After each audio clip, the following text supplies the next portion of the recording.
Hey, good evening, everyone. Jason here with Phase Shift Games. I wanted to take just a few minutes to catch up with you. This is going to go out in an update specifically about the Collector's Meadow-wood Edition. So, as the last update indicated, we had opened up this dialogue. We opened up the conversation as far as the design of the Meadow-wood tiles. Specifically, they're wood tiles. But they could be wood in any of three different methods. We had planned, as the original Kickstarter indicated, we had planned to have them look like natural wood color, the brown color. And what happened was a few people raised this question about, like, well, it's a meadow and you have flowers growing in it and all these insects and everything, and that doesn't happen on wood.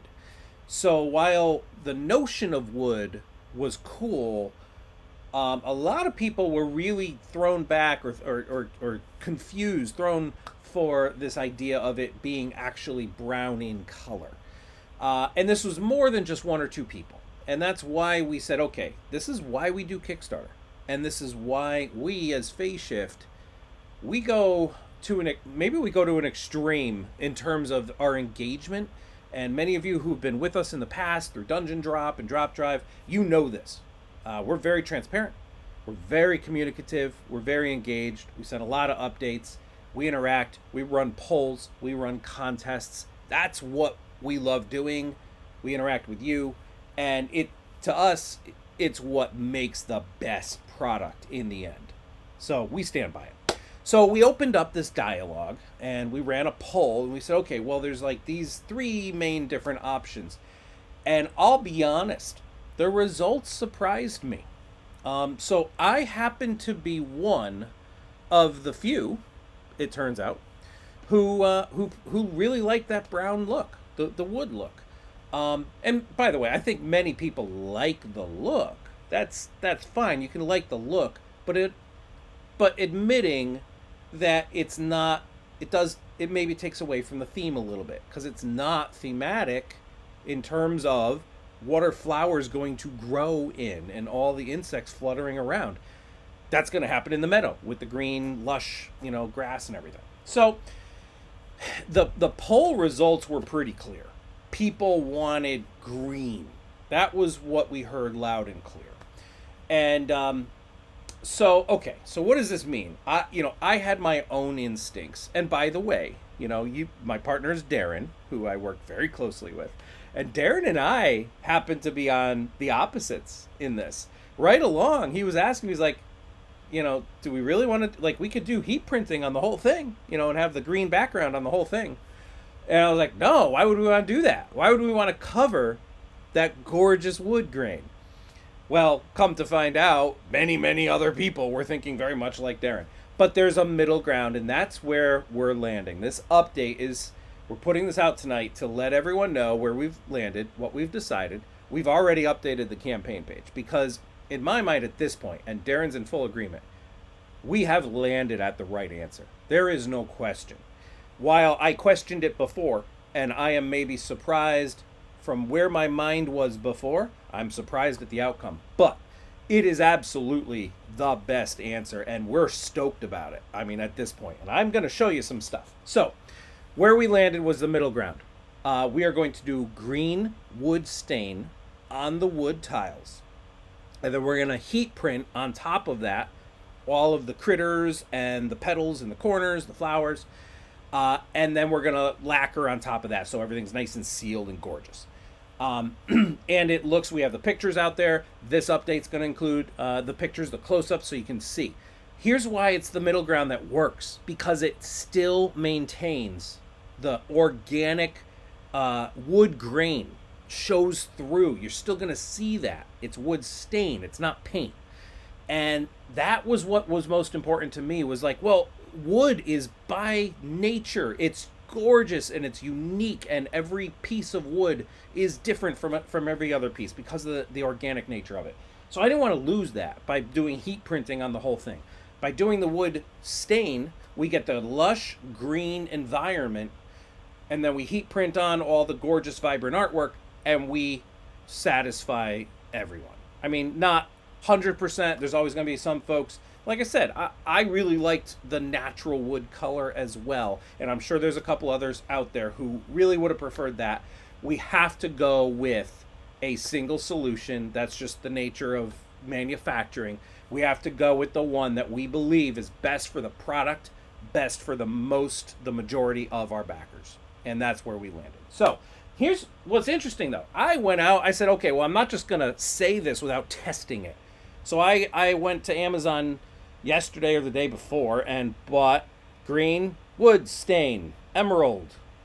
So this is not necessarily the wood stain that our manufacturer would use, but this is just to show a representative sample of the process that we're talking about. And I got to be honest, I'm pretty stunned with the results. So here is a plank of wood. This is from like some birdhouse or something. And I don't know if you can see it on the camera there, but you know, you can see the wood grain, and this is the natural wood color. Okay, so I had several pieces of that, and then what I did was I stained with the green stain that I just bought, and I'm zooming in so that hopefully on the camera, I don't know, but hopefully you can see the wood grain showing through. In fact, I'll be honest, after staining the wood with this green stain, you can actually see the wood grain even more. It's like brought out the detail. I love that. And then I just printed out on my printer the butterfly and the petals as an example, and I just cut them out. And let me tell you, cutting out these figures, the pain in the, you know what, I won't do that again. But I did it just to show an example. This is not even the right shape, but I just wanted to show, here's a piece of wood, same one as this one. I took that wood stain, I stained it, and I am floored with the results in a really good way. I just love it. It is so rich. It is so lush. I mean, this idea of the green lush environment, it will happen. I'm stoked. This is perhaps a little darker green than what we would want to do, but we're going to work with the manufacturer and we'll optimize that. So we'll figure that out. I'm not worried. So bottom line is we made our decision. We're letting you all know. We have already updated the campaign page. And you're going to see all the images in this update to hopefully arm you with all the information you need. If it's not to your liking, listen, we can't satisfy 100%. By all means, no one's paid anything yet. If you want to adjust your pledge, you have every freedom to do so. And we hope that no one feels like we did some bait and switch, that we advertised it one way and now we're going a different way. That's why we're here. And I really just wanted to reinforce that point. That's why Darren and I put so much focus on Kickstarters. We love this. We love engaging with you. We love developing the product with you, not for you, thinking we know best. If we thought we knew best here and we just launched it, it would have been wood grain, natural wood color, and it would have been fine. I think a lot of people would have loved it, but it would not have been representative of the masses, because it was very clear very quickly. The people who reached out to us, they were not alone. So kudos to those who spoke out. We welcome it. We welcome your feedback. Not to say that we can take every single thing that comes up and turn it into something that we're going to make a change to the campaign. But in this case, it's a change, and it's a change for the better. So I want to thank you all for the time. Thank you for being a part of this development process with us. It's why we're here. It's why we put so much focus in on the Kickstarter side. And it's going to make a kick-ass product. We are under 1,000 away from our next stretch goal. That's going to add spot UV to the box. And that's kind of like the obligatory stretch goal. Every campaign has it. It's really nice. You kind of, hold the box and you shake and you can see the different gloss effects in the different areas on the box. It's going to be gorgeous. But after that, we're going to get on to some really awesome component upgrades, which for most of you are ones that you're going to really want to focus in on. So stay tuned. Just under $1,000 to go, and then we'll get on to that stuff. Thanks so much from Darren and my's from the bottom of our hearts. And Matt, the designer of the game, we communicate with him constantly as well about all this stuff. And we're thrilled with how everything's going. So thanks so much again, and we'll talk to you soon. Bye bye.